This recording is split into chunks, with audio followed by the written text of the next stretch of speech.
Well, I am too, said Caddie positively, and that settled it. The sun was beginning to swing low in the sky, and once they had made up their minds, they were off at once. As quickly as they had come, they returned along the river bank to their crossing place. The Indians stared after them. They did not understand these curious red and white children of the white man, nor how they went and came. Soon 3 bundles, 3 dirty faces, and 3 fiery heads, shining in the red autumn sun, crossed the river with a little trail of ripples behind them. Safe on the other bank, the 3 hastily pulled on their clothes and started to take a shortcut through the woods, Nero trotting at their heels. Hetty probably told Mother, and Mother may be mad at us for going across the river without asking her, said Tom, beginning to turn his thoughts toward home. She never said we couldn't, protested Warren. Well, maybe she hadn't thought of such a good way of getting across, said Tom doubtfully. Look, said Caddie. She had stopped beside some hazel brush and was gazing at it with clasped hands. Nuts, they're ready to pick. They're green, said Warren.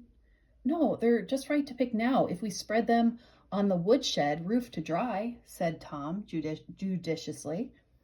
But we haven't much time. He began to fill his pockets. The others followed his example, only Caddie, who had no pockets, caught up the edges of her skirt and made a bag of that. The boys' pockets were soon filled. Come on, Tom. Come on, said Tom. We've got enough. But Caddie's skirt was not half filled, and she didn't want to go.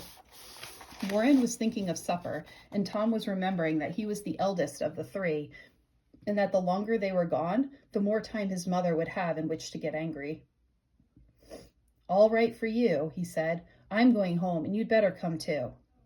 Crackling and rustling through the dry leaves and underbrush, the boys went home.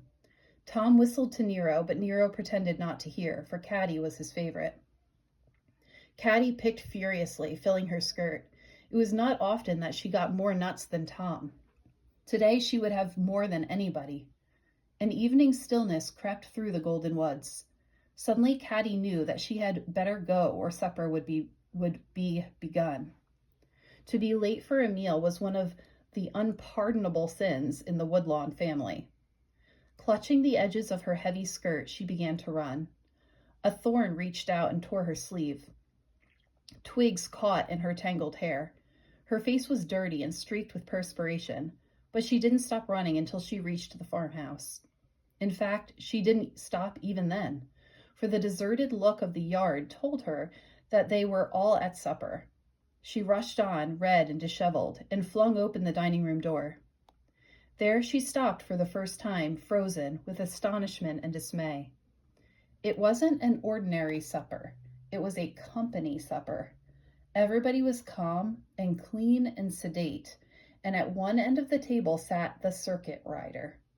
Paralyzed with horror, Caddie's fingers let go of her skirt and a flood of green hazelnuts rolled all over the floor. In a terrible lull in the conversation, they could be heard bumping and rattling to the farthest corners of the room.